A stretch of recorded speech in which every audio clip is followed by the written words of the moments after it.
Browns and Chargers on Sunday, Mary Kay, and really the story of this game for the Browns offensively is wide receivers. And let's start with the one that has been super reliable for them and reliable throughout his career, Jarvis Landry.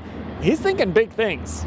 He really is. Now, last week, he set the record for a player in his first 5 years of his career with 427 receptions, beating the record of Larry Fitzgerald. So that was a huge honor for Jarvis.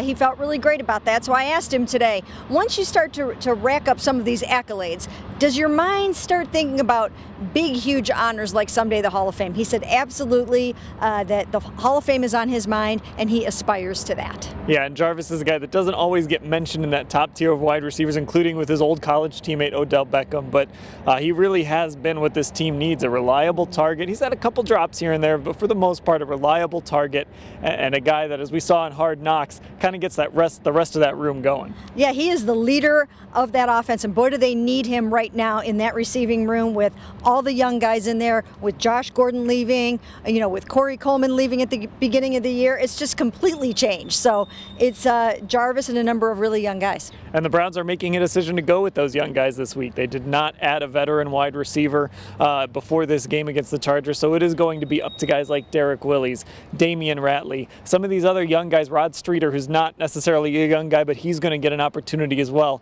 These guys are having a chance to step up. They really are. And again, we talked to Rashard Higgins yesterday. He's out 2 to 4 weeks, although he thinks he can get back after this game. We'll have to see how that goes. But again, these guys are really going to have to step up. And then I think another key component of this is they can use Duke Johnson as a wide receiver. And I talked to him a little bit today, and he would love that opportunity. Obviously, he led the Browns in receiving yards and catches last year. So, he would love an opportunity to catch the ball more. And of course, we know that Duke Johnson wants to be a wide receiver. Whether he's joking or not about that, there's at least a little part of him that wants to be a wide receiver. Oh, absolutely. He would love to do that. And the other thing about Duke is, maybe they can use him on some kick returns, so there could be more touches in store for Duke, but he did come up big at the end of that game as a runner. So we'll see if he gets more as a receiver this week. All right, so we'll have full coverage of the lead up to that game against the Chargers at cleveland.com/Browns.